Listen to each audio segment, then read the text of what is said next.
Ma'asyiral muslimin yang dimuliakan Allah Subhanahu wa taala. Surah Al-Fatihah ini adalah surah teragung yang diberikan kepada Rasul dan juga kepada seluruh umat Islam. Karena surah Al-Fatihah ini dipisahkan dari Al-Quran. Allah Subhanahu wa taala ketika menganugerahi Al-Quran itu, Allah sendirikan Al-Fatihah. Makanya Nabi SAW bersabda, utitu, aku diberikan sab'al mathani wal Qur'anil azim, diberikan 7 ayat yang terulang dan juga Al-Quran. Padahal Fatihah itu bagian dari Al-Quran, tetapi Nabi SAW memisahkan. Jadi kita diberikan 2 nikmat. Al-Quran adalah nikmat, surah Al-Fatihah sendiri adalah nikmat. Kenapa demikian? Ada hadis yang menunjukkan tentang keistimewaan surah Al-Fatihah ini. Hadis ini dari Abdullah bin Abbas radhiyallahu anhuma. Ketika Nabi SAW sedang duduk, sami'a naqidan min fawqihi, tiba-tiba mendengar suara yang menggelegar di atas kepalanya, tentu dari langit maksudnya. Maka Nabi SAW langsung mengangkat kepalanya ke langit. Maka Jibril alaihi salatu wassalam kemudian mengatakan kepada Nabi SAW, itu adalah suara pintu langit yang terbuka. Pintu itu tidak pernah terbuka kecuali hari ini. Kemudian turunlah malaikat, dan malaikat ini tidak pernah turun ke bumi kecuali hari ini. Kemudian kata Jibril, malaikat mengucapkan salam dan mengatakan kepada dirimu, wahai Muhammad, abshir binuraini utitahuma lam yu'tahuma nabiyyun qablak. Bergembiralah wahai Muhammad, karena engkau diberikan 2 cahaya yang tidak pernah diberikan para nabi sebelum. Kemudian Jibril mengatakan Fatihatul Kitab wa khawatim surat Al-Baqarah. Pertama surah Al-Fatihah, dan yang kedua akhir daripada surah Al-Baqarah. Dalam riwayat Nabi SAW mengatakan bahwa surat ini tidak pernah diturunkan dalam Taurat, tidak pernah diturunkan dalam Injil, bahkan tidak ada yang semisal dalam Al-Quran. Apa itu? Suratul Fatihah.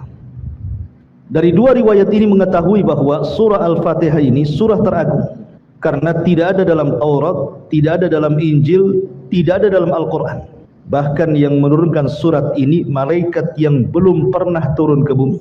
Makanya kenapa surah Al-Fatihah ini agung sekali, karena tidak terdapat dalam kitab-kitab langit. Ma'asyiral muslimin yang dimuliakan Allah Subhanahu wa taala. Surah Al-Fatihah itu ada kalimat dalam ayatnya, iyyaka na'budu wa iyyaka nasta'in. Lihat domirnya di sini, kata gantinya. Allah Subhanahu wa taala tidak menyebutkan kata ganti dengan domir mutakallim. Artinya bukan kalimatnya iyyaka a'bud wa iyyaka asta'in, bukan. Tetapi menggunakan nun. Nun itu artinya kami, jamak.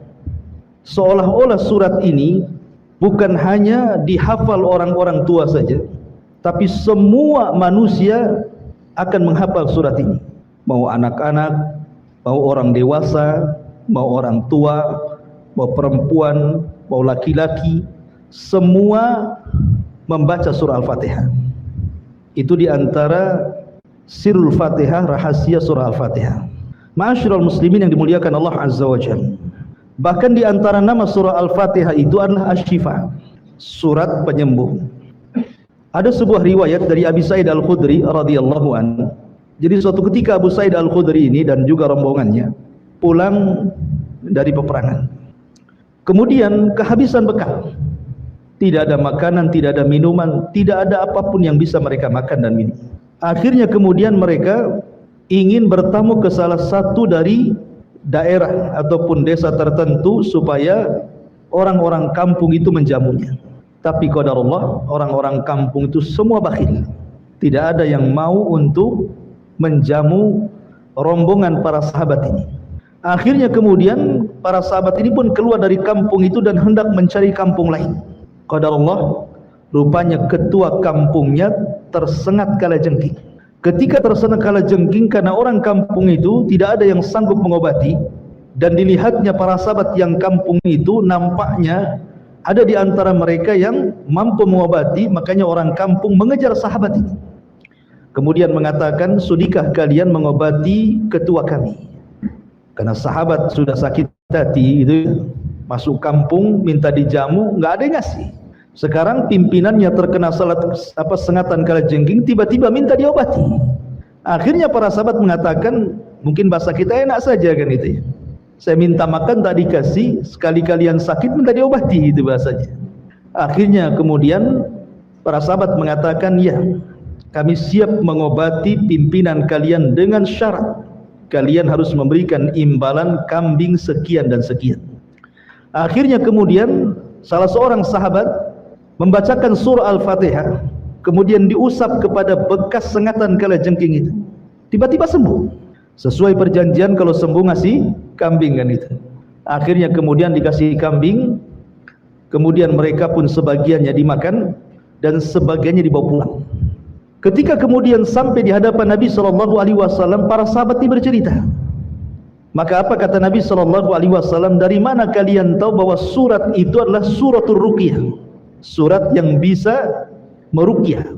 Kemudian Nabi SAW, kalau begitu maka berikan bagian kambing kalian untukku juga. Rasul minta bagian dari sini. Maka dari kisah ini surat Al-Fatihah itu disebut dengan suratul syifa, surat untuk menyembuhkan.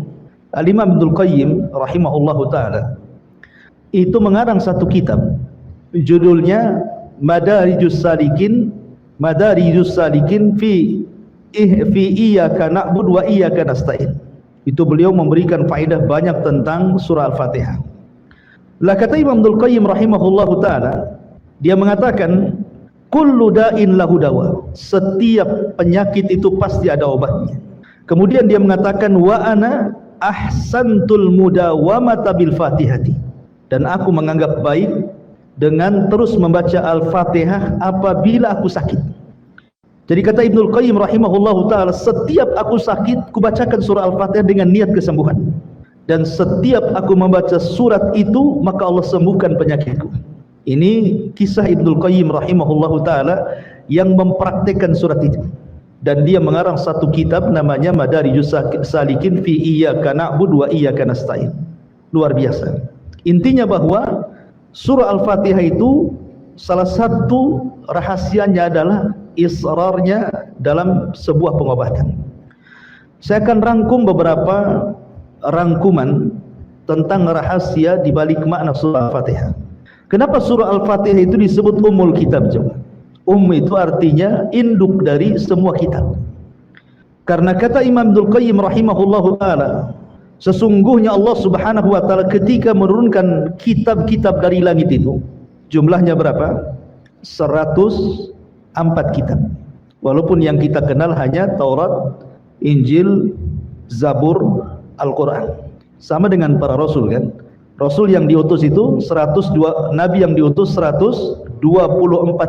Dalam riwayat 120.000. Adapun jumlah rasul 315. Tapi yang kita kenalkan cuman 25 nabi. Begitu juga malaikat. Malaikat paling yang kenal Jibril, Mikail, Israfil kan, terbatas saja yang kita kenal nama-namanya. Tapi malaikat itu jumlahnya banyak. Makanya Allah mengatakan di dalam Al-Qur'anul Karim, wa ma ya'lamu junuda rabbika illahu, tidak ada yang tahu jumlah berapa malaikat kecuali Allah. Jadi Al-Qur'an ataupun kitab-kitab langit ketika diturunkan itu jumlahnya 104 kitab. Lah yang 4 ma'ruf. Yang 4 itu ma'ruf, Taurat, Zabur, Injil, Al-Quran, ma'ruf. Ya. Tapi yang 100 ini kan tidak ma'ruf. Al-Quran hanya mengistilahkan dengan kalimat suhuf. Allah mengatakan inna hadza lafi suhufil ula suhufi Ibrahim wa Musa. Hanya mengistilahkan suhuf saja. Lalu 100 suhuf ini diberikan kepada siapa? Ada yang mengatakan 50 suhuf diberikan kepada Nabiullah Syith. Nabi Syith itu nabi setelah Adam, sebelum Idris. Kemudian 30 suhuf diberikan kepada Nabi Idris. Kemudian 10 suhuf diberikan kepada Nabi Ibrahim. Dan 10 suhuf diberikan kepada Musa selain Taurat.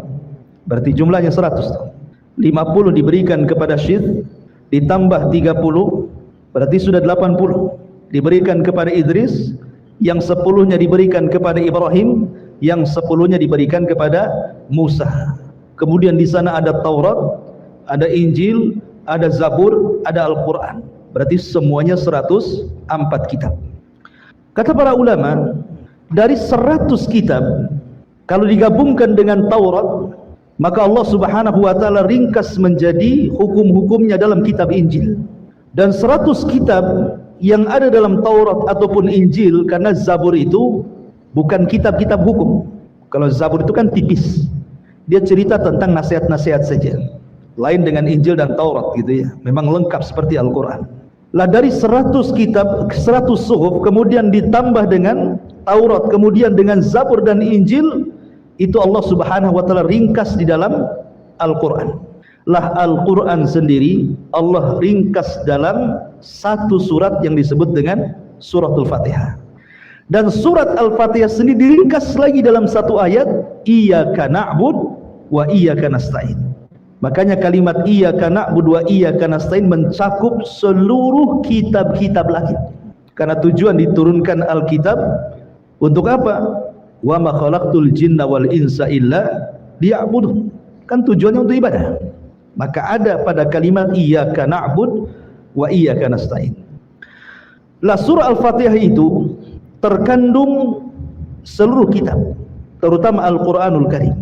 Kenapa demikian? Karena Al-Quran itu kalau kita bagi tiga, maka sepertiga Al-Quran itu bicara tentang akidah, sepertiga Al-Quran itu bicara tentang ibadah, dan sepertiganya bicara tentang akhlak yang di dalamnya ada kisah-kisah para nabi dan rasul dan iqab kepada orang-orang yang memusuhi para nabi dan rasul.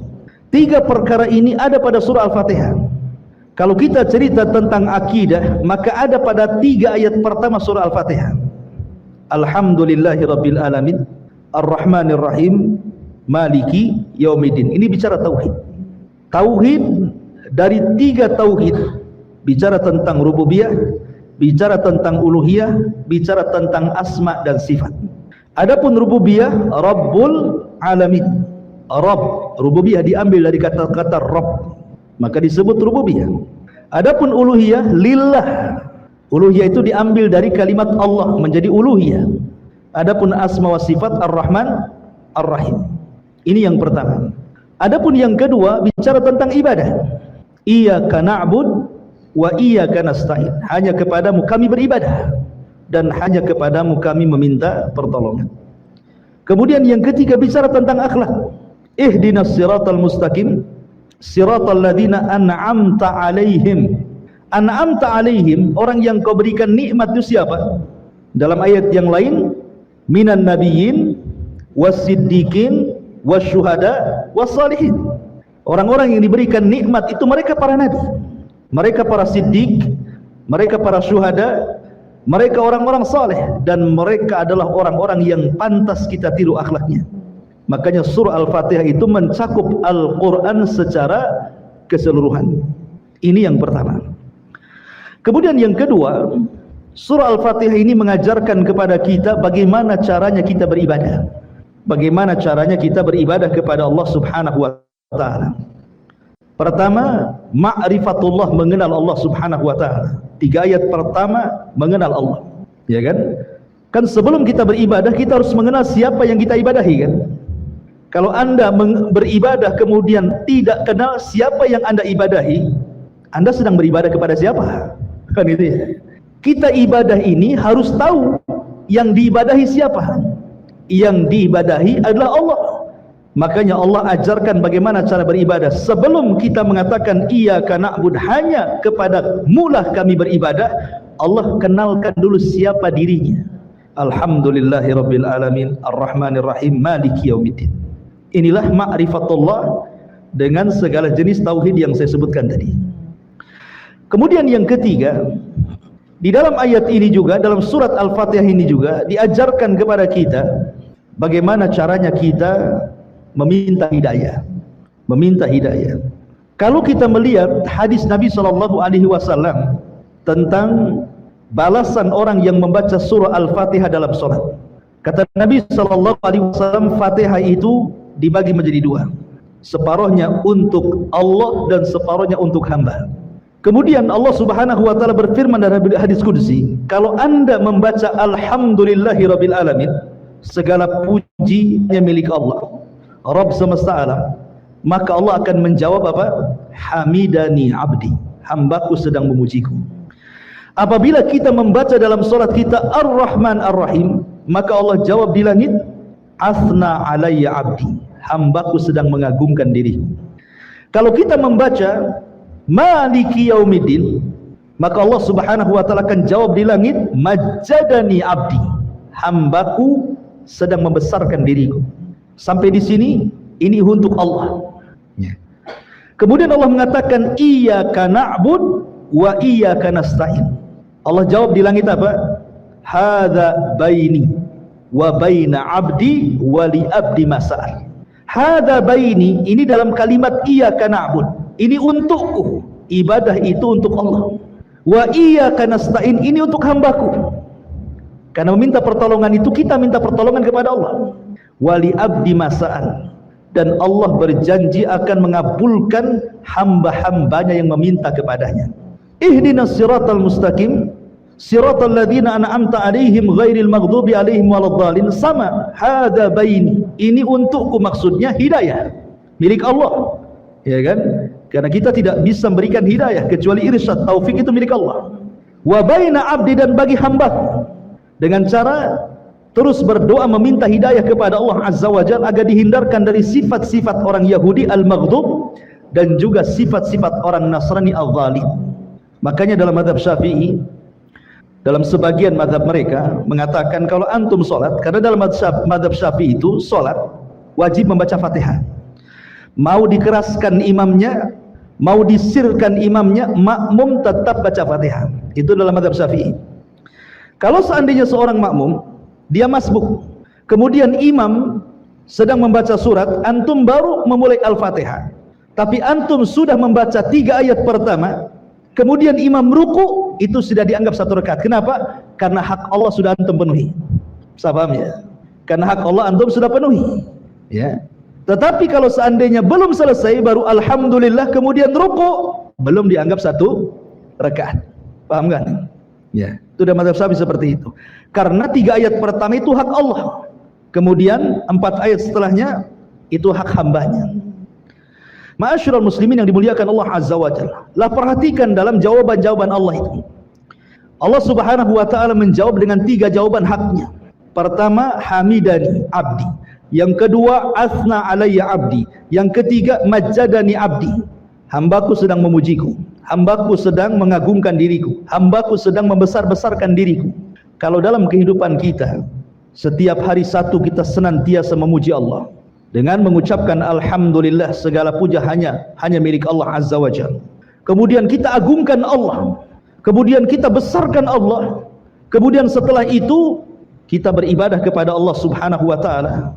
Kemudian setelah itu kita berdoa kepada Allah isti'anah, maka 5 perkara ini sebab kita mendapatkan hidayah. Karena tartibnya seperti itu kan? Ya. Tartibnya alhamdulillahirabbil alamin, berarti kita disuruh untuk memuji Allah. Ar-Rahman Ar-Rahim disuruh mengagungkan Allah. Maliki Yaumiddin disuruh membesarkan Allah. Iyyaka na'bud disuruh beribadah kepada Allah. Wa iyyaka nasta'in disuruh berdoa kepada Allah. Maka di situ Allah mengatakan ihdina. Kalau kita amalkan 5 perkara, maka kita dapat hidayah. Maka dalam surah Al-Fatihah ini terkandung bagaimana sebab kita mendapatkan hidayah. Yang ajibnya adalah dalam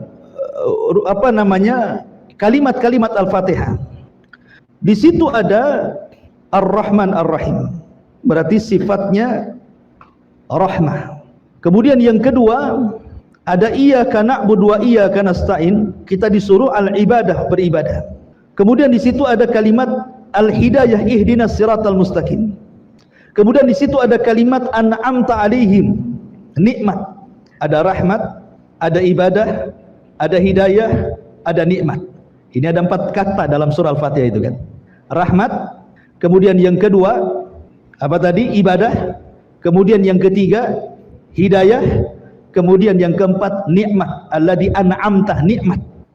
Dari sini bahwa Kalau orang sudah diberikan rahmat oleh Allah, kasih sayang, kemudian dia melakukan ibadah, maka dia akan dapat hidayah.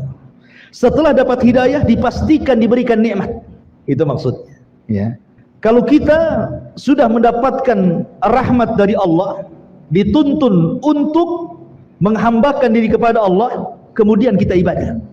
Kemudian saat ibadah kita terus meminta hidayah kepada Allah Subhanahu wa taala, dan Allah pun beri, maka ujungnya antum akan diberikan nikmat. Nikmat dunia dan nikmat akhirat. Itulah lafaz-lafaz dalam surah Al-Fatihah. Ma'asyiral muslimin yang dimuliakan Allah Subhanahu wa taala. Bahkan rukun Islam pun terkandung dalam surah Al-Fatihah. Rukun Islam itu ada berapa? Ada 5. Syahadat, salat, zakat, puasa, haji. Dari mana kita tahu rukun Islam ini ada dalam surah Al-Fatihah? Pertama, syahadat. Syahadat itu adalah tauhid. Dan tauhid terkandung pada 3 ayat pertama surah Al-Fatihah. Adapun sisanya salat, zakat, puasa dan haji itu ibadah. Terkandung padanya dalam kalimat iyyaka na'bud. Hanya kepadamu ya Rabb kami beribadah. Berarti mencakup salat, mencakup puasa, mencakup zakat, mencakup haji. Jadi rukun Islam ada pada surah Al-Fatihah juga. Ma'asyiral muslimin yang dimuliakan Allah Azza wa Jalla, bahkan lebih daripada itu, dalam surah Al-Fatihah ini terkandung ususul ibadah, pondasi-pondasi ibadah. Ibadah itu ada 2 perkara yang antum harus ketahui. Pertama, syurutul ibadah, syarat sah diterimanya ibadah. Yang kedua, arkanul ibadah, rukun-rukun ibadah. Dua-duanya ada dalam surah Al-Fatihah. Kalau bicara tentang syarat ibadah itu ada 2. Pertama, ikhlas. Ibadah itu harus ikhlas. Mana ayatnya? Alhamdulillah. Kita harus memuji karena Allah, menunjukkan ikhlas, tauhid uluhiyah di sini. Kemudian yang kedua, ittiba. Ihdinas siratal mustaqim siratal ladzina an'amta. Kita meminta petunjuk agar kita diberikan jalan kepada orang yang kau berikan nikmat.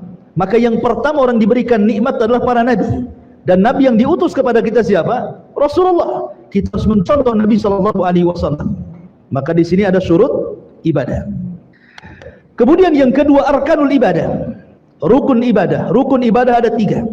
Tidak bisa antum tinggalkan satu daripada 3 rukun ibadah ini. Ibadah tidak akan berpahala. Pertama, al-mahabbah, kecintaan kita kepada Allah. Yang kedua, al-khawfu, perasaan takut kita kepada Allah. Yang ketiga, ar-raja'u, perasaan harap kita kepada Allah Azza wa Jalla. Ini 3 perkara tidak boleh, tidak harus dihadirkan dalam ibadah. Ketika kita beribadah, kita harus cinta, bukan terpaksa. Ketika beribadah, kita harus takut tidak diterima ibadahnya. Ketika kita beribadah, kita harus mengharap dengan ibadah ini Allah akan berikan balasan berupa sorga dan kenikmatannya. Ini 3 perkara tidak boleh tinggalkan dalam ibadah. Makanya disebut arkanul ibadah namanya, rukun-rukun ibadah. Dan itu ada pada surah Al-Fatihah. Pertama, al-mahabbah, perasaan cinta. Alhamdulillah, segala puja dan puji hanya milik Allah. Tidak mungkin kita memuja dan memuji Allah kecuali karena cinta.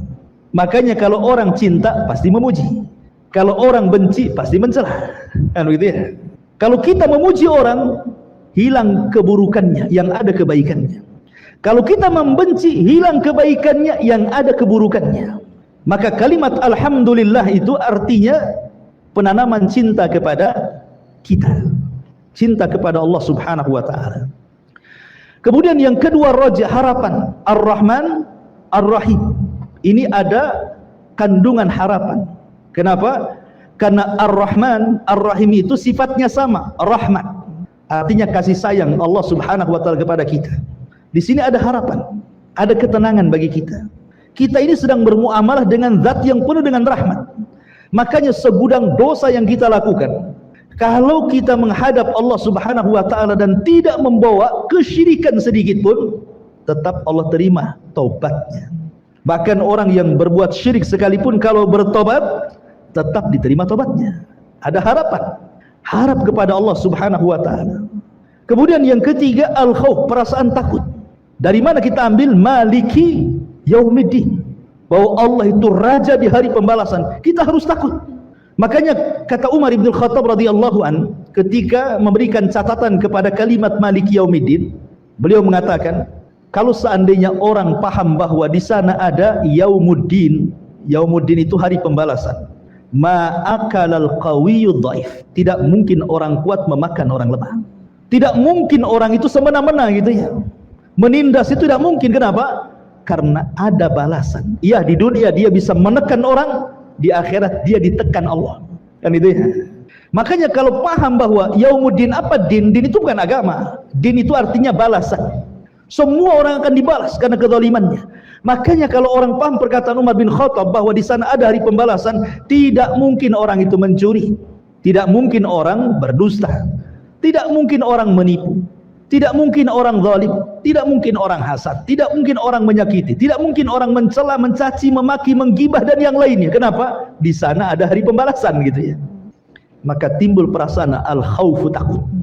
Berarti dalam surah Al-Fatihah juga di situ ada ususul ibadah, namanya pondasi-pondasi ibadah, baik syaratnya ataupun rukunnya. Jadi luar biasa surah Al-Fatihah itu. Ya. Ma'asyiral muslimin yang dimuliakan Allah Subhanahu wa taala. Kemudian juga kalau kita melihat petikan-petikan dalam surah Al-Fatihah, Allah Subhanahu wa taala ketika menyebut kalimat alhamdulillahirabbil alamin, pujian hanya milik Allah Subhanahu wa taala. Sering saya jelaskan kepada antum, kalimat alhamdu itu, alhamdulillah, itu bukan kalimat biasa, tapi kalimat yang luar biasa. Karena kalimat alhamdulillah ini yang mengucapkan bukan hanya sekedar manusia. Semua makhluk yang Allah ciptakan, mereka bertasbih dengan menyebutkan alhamdulillah. Ini kalau seandainya botol ini dia sedang bertasbih kepada Allah Azza wa Jal, kemudian kita mampu mendengar ucapan tasbihnya, pasti botol itu akan mengucapkan alhamdulillah.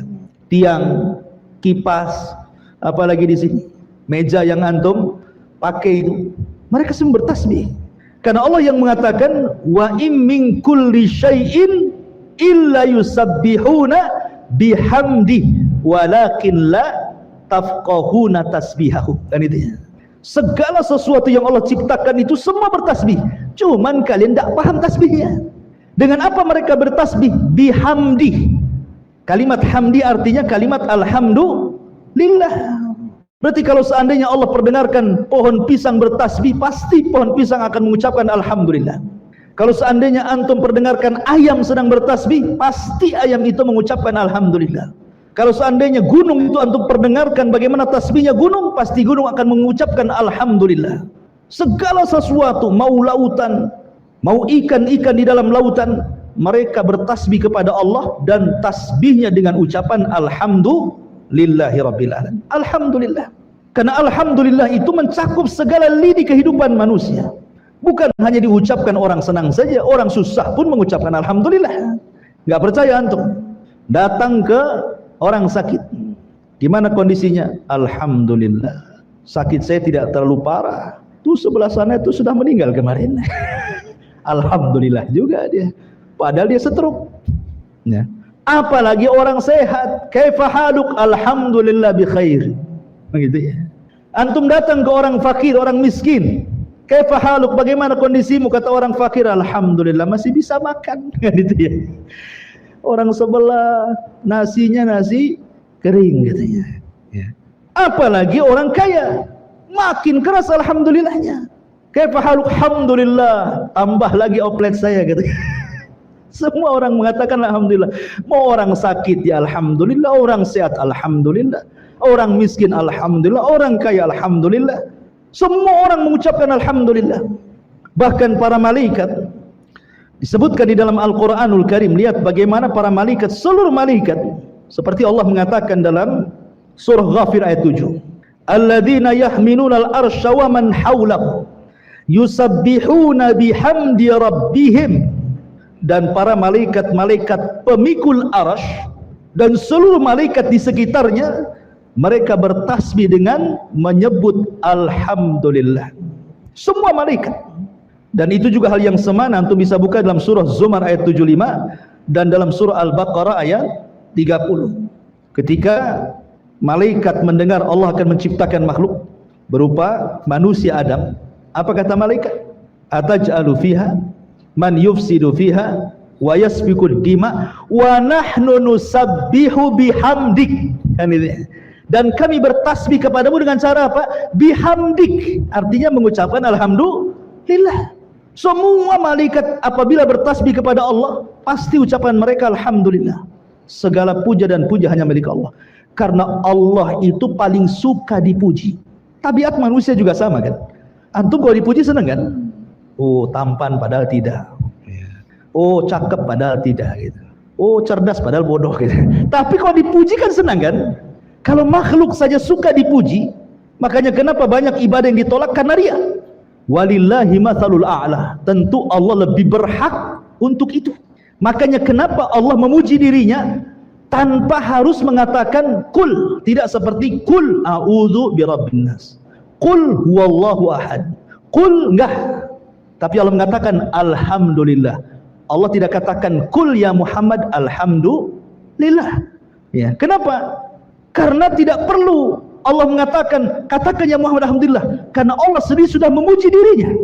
Tidak perlu lagi kul katakan, karena Allah itu suka dipuji. Ma'asyiral muslimin yang dimuliakan Allah Azza wa Jalla, lihat para nabi. Nabi Nuh alaihi salatu wassalam, ketika dia diselamatkan oleh Allah Subhanahu wa taala setelah dia membuat kapal, dan kaumnya mengejek Nabi Nuh dan mengatakan, "Ya Nuh, kemarin kau jadi nabi, sekarang jadi tukang kayu pula," katanya. Karena dia buat kapal, jadi diejek sama kaumnya. Nuh, kenapa kau tidak berdakwah lagi? Asih sibuk buat kapal katanya. Kapalnya pula di padang pasir. Ya.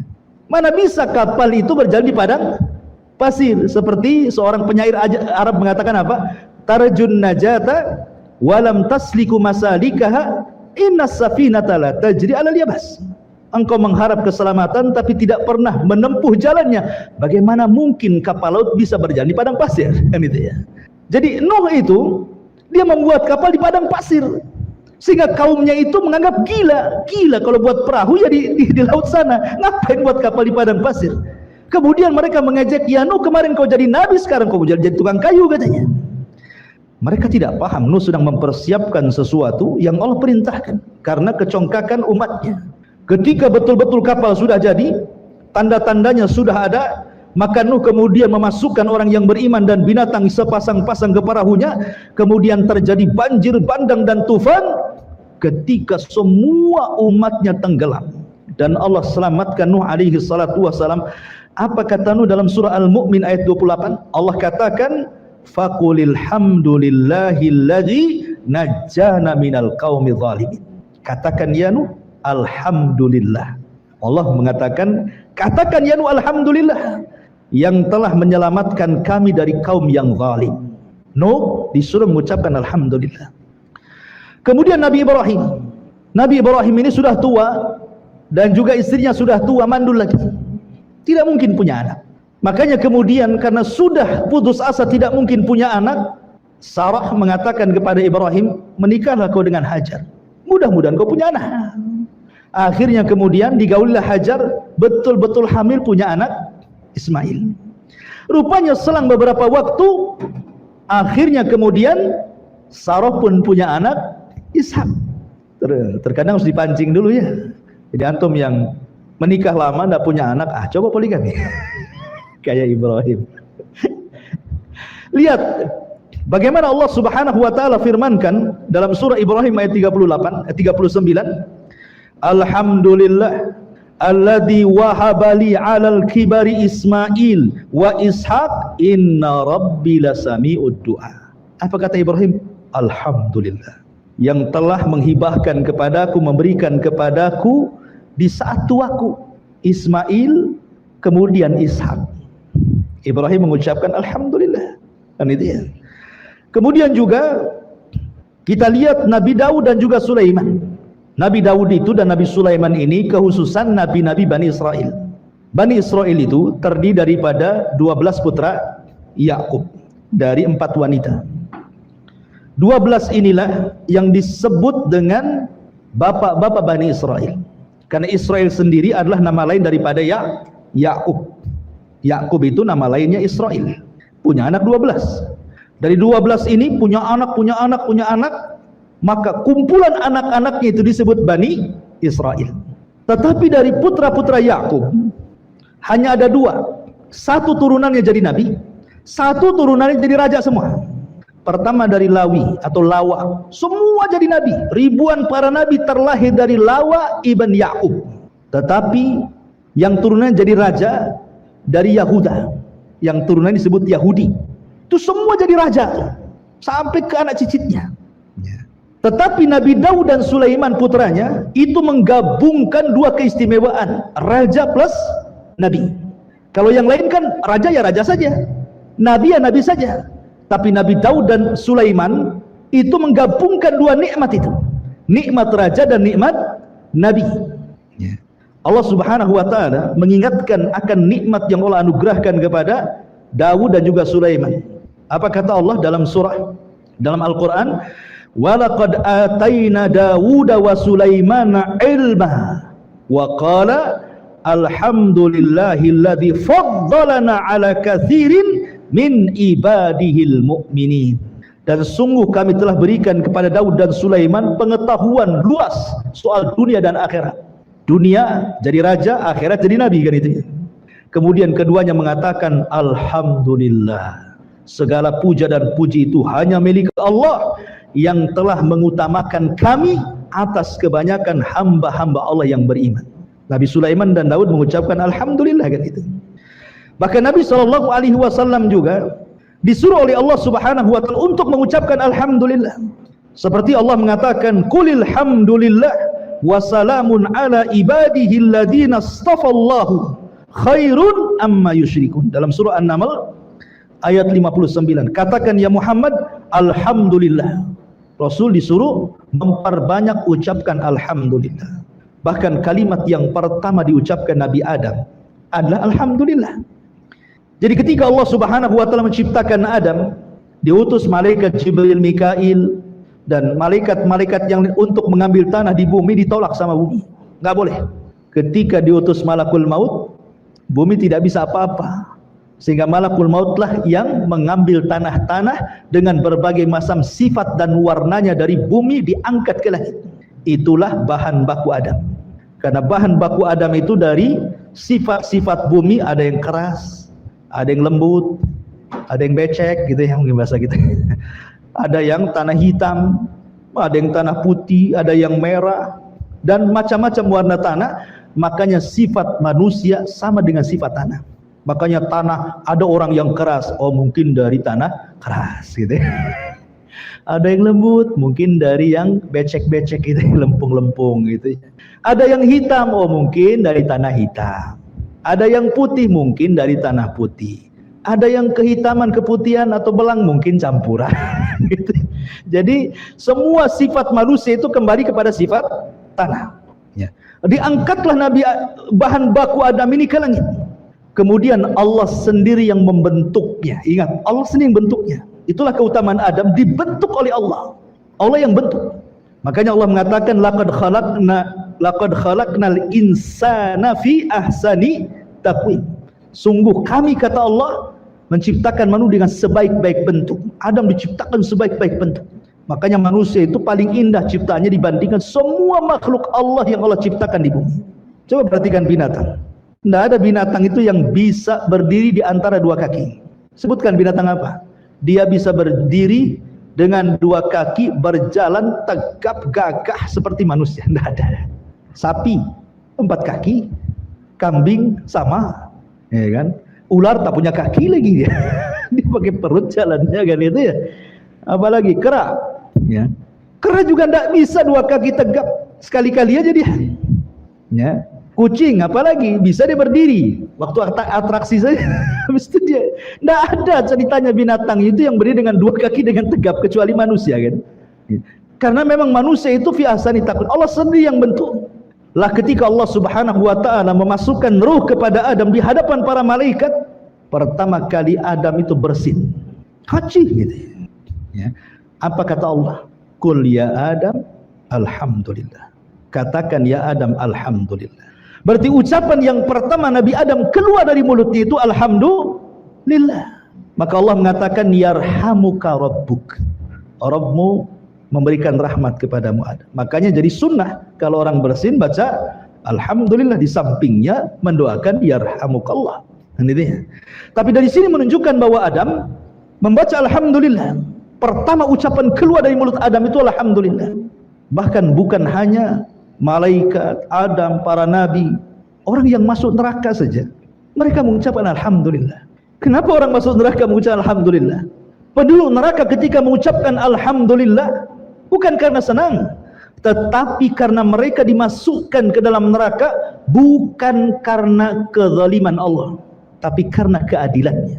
Ya, Allah itu ketika mengadab manusia bukan karena kezaliman, bukan karena Allah zalim kepada makhluk, tidak, itu semua karena keadilannya. Sebab kalau Allah menyiksa karena kezalimannya, habis manusia itu. Makanya penduduk neraka masih mengucapkan alhamdulillah, apalagi penduduk surga. Bahkan orang yang pertama keluar dari kubur, orang-orang yang beriman ketika dibangkitkan tiupan sangkakala yang kedua, ketika manusia bangkit dari kuburannya, apa kata Allah? Allah Subhanahu wa taala berfirman, yauma yad'ukum fatastajibuna bihamdi wa tadhunnuna illa bistum illa qalila. Dalam surah Isra 52. Pada hari ketika Allah memanggil kalian, maksudnya membangkitkan kalian dari kubur-kubur kalian. Kemudian fayastajibun, maka kalian pun kemudian bangkit dari kuburan, kemudian kalian mengucapkan alhamdulillah. Orang-orang yang beriman ketika bangkit dari kuburan mengucapkan alhamdulillah. Ketika mereka masuk ke dalam surga, mereka pun mengucapkan alhamdulillah. Alhamdulillahilladzi hadana li hadza wa ma kunna linahtadiya laula an hadanallah. Ini kalimat ketika masuk ke dalam surga. Ketika di dalam surga mereka juga mengucap alhamdulillah. Wa qalu alhamdulillahilladzi adhaba 'annal hazan. Dalam surah Yunus ayat 9-10. Kemudian akhir ucapan penduduk surga juga adalah alhamdulillah, sebagaimana Allah mengatakan di dalam surah Az-Zumar ayat 74, wa akhiru da'wana, dalam surah Yunus ayat 10, wa akhiru da'wahum anilhamdulillahi rabbil alamin. Lihat di sini, berarti orang yang beriman itu ketika keluar kuburan mengucapkan alhamdulillah, ketika masuk surga mengucapkan alhamdulillah, ketika dalam surga mengucapkan alhamdulillah, dan akhir ucapan penduduk surga alhamdulillah. Nah, jadi oleh karena itulah kenapa Rasul mengatakan katakanlah alhamdulillah ala kulli hal, ucapkan alhamdulillah dalam kondisi apapun. Karena begini ikhwan, ketika antum kerja, yang sudah kerja, antum berangkat dari rumah ke tempat pekerjaan, ya, kemudian antum melihat ada orang yang kecelakaan, tertabrak brak gitu kan, mati. Harusnya apa yang antum katakan? Alhamdulillah. Supaya kita tidak seperti dia, gitu maksudnya. Ya. Jadi setiap kita melihat musibah orang lain, ucapkan kalimat itu supaya jangan seperti dia.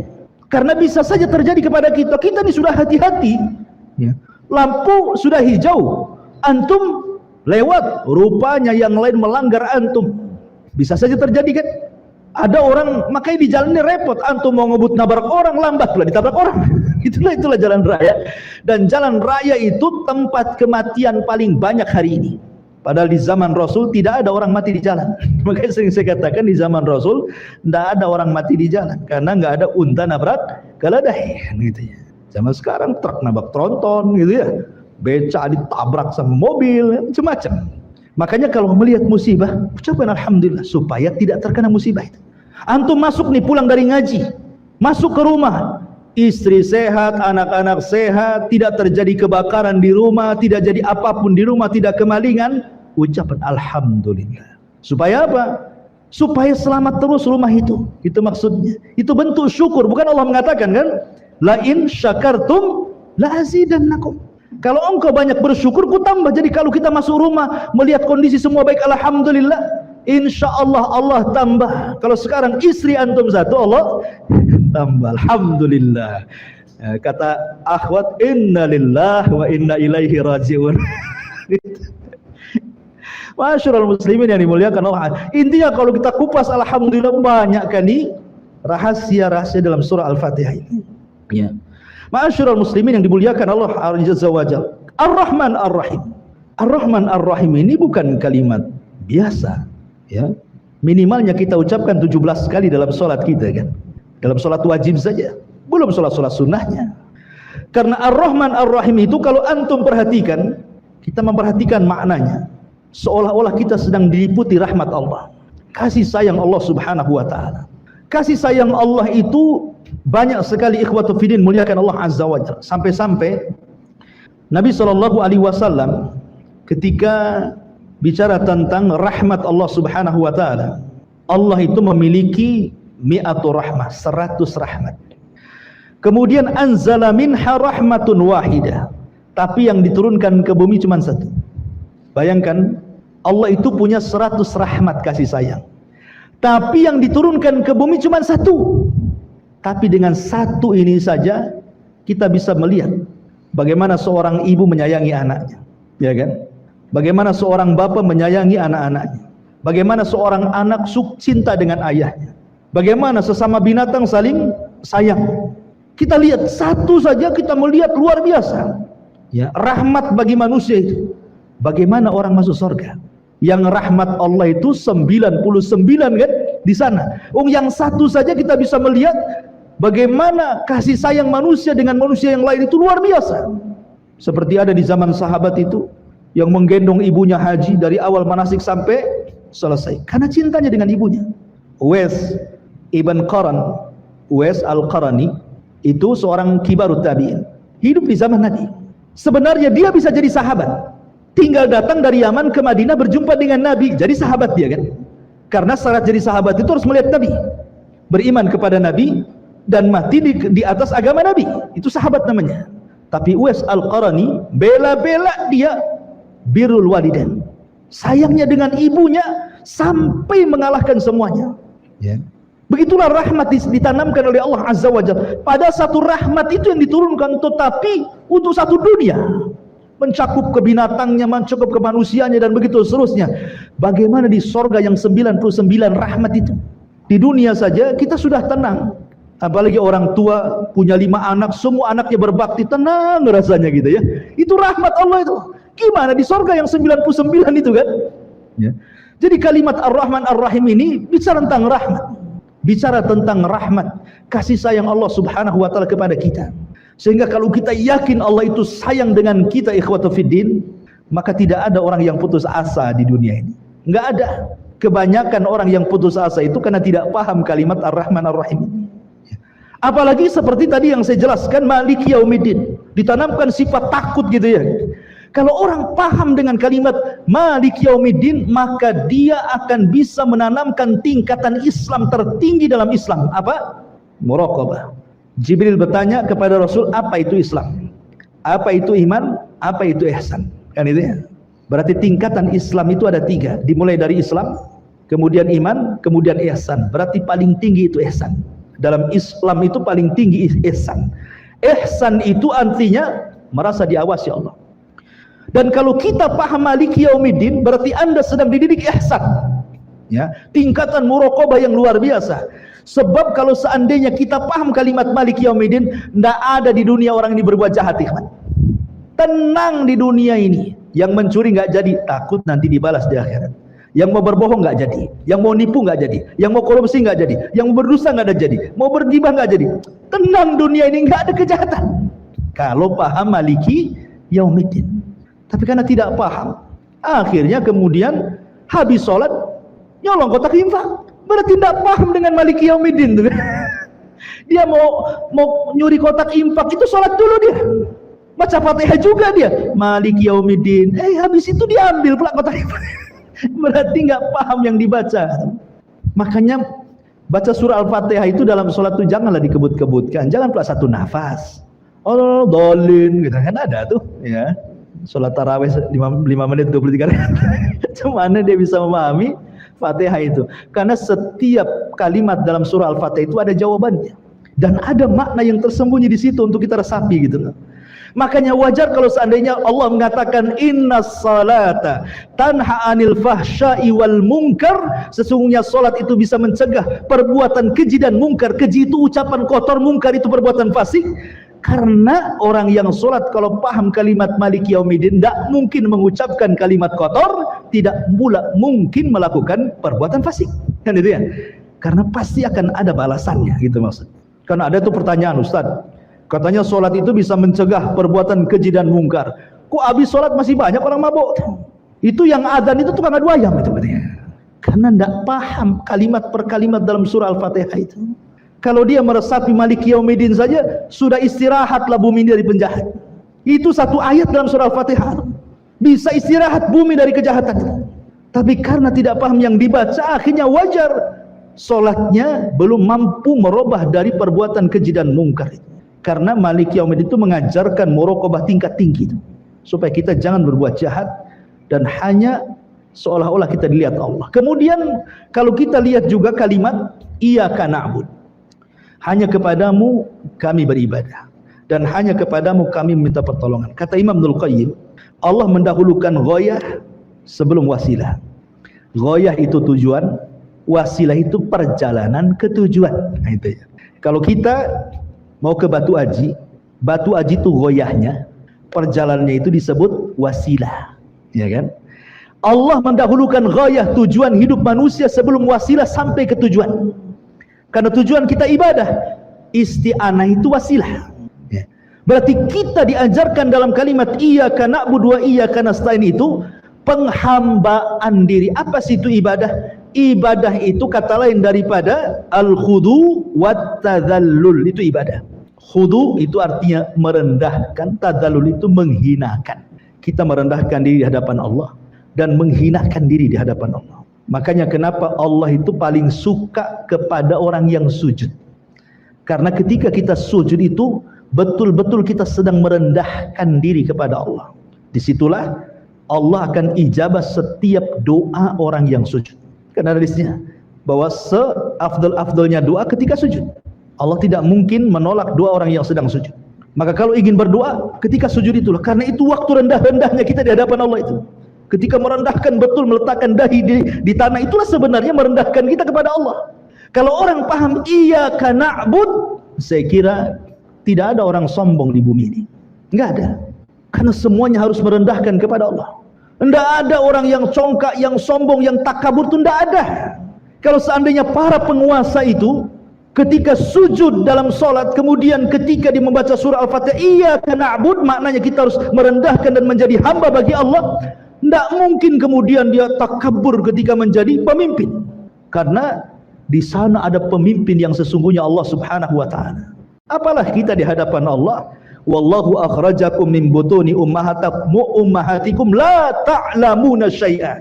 Ketika kita dikeluarkan dari rahim ibu kita tidak tahu apa-apa loh. Melihat saja tidak, mendengar saja tidak, bergerak saja tidak bisa, lemah. Baru sedikit-sedikit Allah kasih pendengaran, kasih pemandangan, kasih gerakan, kasih kekuatan.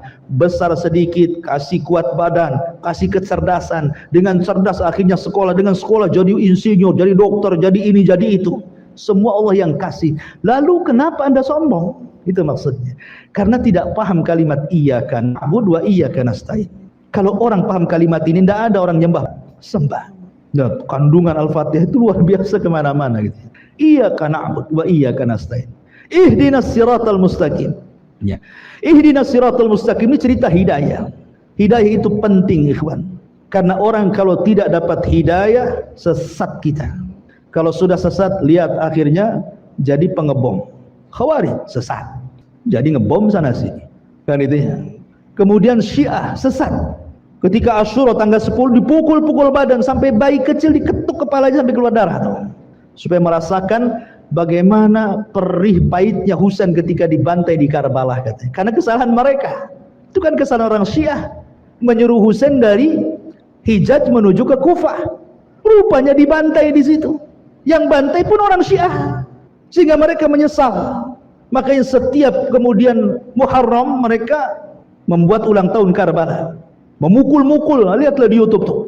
Coba antum, di pisau dikasih rantai itu, dipukul orang gila sampai bayi diketuk sampai keluar darahnya. Lihat, kalau nggak dapat petunjuk jadi gini ibadah ini. Ya.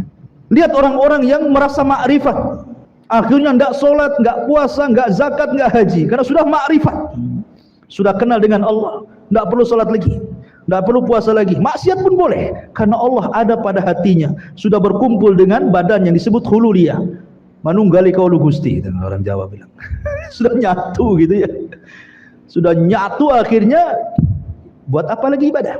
Sholat yang penting eling katanya. Kalau sudah eling dikata sholat. Dalilnya apa? Innas sholata li dzikri. Sholat itu untuk mengingatku. Berarti kalau sudah ingat tak perlu sholat. Lihat akhirnya apa?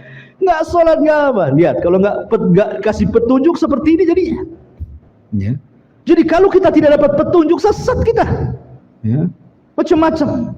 Akhirnya ada orang ngaku nabi, ada pula pengikutnya. Dulu ada namanya siapa? Ahmad Musaddiq kan itu. Saya dengar sudah tobat, alhamdulillah. Ya, sempat ramai gara-gara syahadatnya. Asyhadu anna Muhammad Rasulullah diganti asyhadu anna Muhammad Ahmad Musaddiq Rasulullah kan. Alhamdulillah kalau beliau sudah tobat, alhamdulillah kita doakan terus dapat hidayah.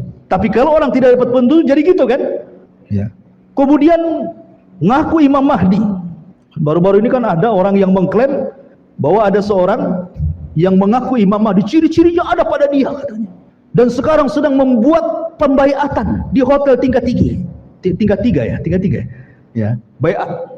Kalau tidak dapat baiat maka dia jadi pengikut Dajjal. Kenapa baiatnya manjur? Karena dia sudah koordinasi dengan Nabi Khidir dan Nabi Muhammad katanya. Jadi panitia itu Nabi Khidir. Coba antum loh kalau nggak dapat hidayah jadi gini, halu, menghayal, ya kan? Menghayal jadi kemana-mana jadinya. Itu bahaya kalau nggak dapat hidayah itu. Makanya setiap sholat kita minta kepada Allah, ihdinas siratal mustaqim, ihdinas siratal mustaqim, supaya kita dapat hidayah. Kalau nggak dapat hidayah jadi kayak gini nih, ajaran yang nggak jelas jadinya. Maka ihdinas siratal mustaqim ini penting husul antum ketika, karena yang menyelamatkan kita di dunia dan akhirat itulah hidayah. Itu yang kita cari dari awal lahir sampai kita mati, hidayah. Apalagi yang kita cari kalau bukan hidayah?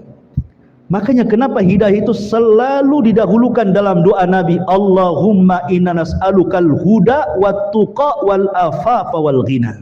Ya Allah, aku minta kepadamu hidayah. Hidayah dulu Rasul meminta, baru takwa. Karena tidak mungkin dapat hidayah kemudian dia takwa, harus dapat hidayah dulu baru dia takwa. Allahumma nas'alukal huda wat tuqa, baru al afaf, kehormatan, menjaga kehormatan, baru kekayaan terakhir. Minta kekayaan itu terakhir. Setelah kita meminta kepada Allah hidayah, kemudian meminta kepada Allah takwa, kemudian meminta kepada Allah al-afaf, kehormatan dijaga, baru minta harta. Kita manda, tiga-tiganya tidak ada. Yang ada harta aja diminta. Ya Allah kapan kaya, ya Allah kapan maju. Ini saya mau buat ini, mudah-mudahan rezekinya dirasakan. Tidak ada itu. Semua mintanya aneh-aneh aja. Jadi ihdinas siratal mustaqim itu luar biasa. Siratal ladzina an'amta 'alaihim ghairil maghdub. Maghdub ini majhul, maghdub maf'ul. Fa'ilnya disembunyikan. Ya. Ketika Allah Subhanahu wa taala menyebutkan orang-orang yang diberikan nikmat, Allah tampilkan pelakunya, an'amta. Tak di situ pelaku. Orang yang engkau ya Allah beri nikmat. Jadi ketika Allah menyebutnya orang-orang yang diberikan nikmat, dimunculkan pelakunya. Siapa mereka? Para nabi, para siddiqin, para syuhada, orang-orang saleh. Tapi ketika Allah menyebut orang Yahudi dan Nasrani, Allah tidak sebutkan pelakunya. Al-maghdub, yang dimurkai. Kenapa Allah tidak katakan orang-orang yang engkau murkai ya Allah, ditampakkan pelakunya? Tidak, menggunakan majhul. Karena hinanya mereka di mata Allah. Karena orang-orang Yahudi itu maghdub, memang betul-betul dimurkai. Kenapa mereka dimurkai? Karena orang Yahudi itu diberikan kecerdasan yang tidak diberikan kepada umat yang lain. Tetapi mereka disesatkan sesat-sesatnya karena mereka sesat. Mereka tidak mau mengamalkan ilmunya walaupun banyak ilmu. Terbalik pula dengan Nasrani, dhalun wala dhalin. Dhal itu artinya sesat karena tak punya ilmu, rajin pula ibadah. Ya, kalau Yahudi banyak ilmu, tidak mau ibadah. Islam itu agama wasitiyah, harus tengah-tengah, berilmu juga, beramal juga. Makanya Allah mengatakan wal asri innal insana lafi khusrin illal ladina aman. Maksudnya orang-orang yang berilmu, wa amilus solihat, orang-orang yang beramal soleh dengan ilmunya. Baru setelah itu berdakwah, wa tawassaw bil haq. Baru setelah itu sabar ketika mencari ilmu, sabar ketika mengamalkan ilmu, sabar ketika mendakwahkan ilmu. Inilah diantara rahasia daripada surah Al-Fatihah. Insyaallah kita mulai nanti dari surah Al-Baqarah, baru kita akan jelaskan tafsir ayat per ayat, kalimat per kalimat. Karena surah Al-Fatihah ini kalau kita bahas juga, itu satu ayat satu pertemuan kan. Jadi adalah kita global saja surah Al-Fatihah. Insyaallah nanti ketika surah Al-Baqarah baru kita masuk tafsirnya.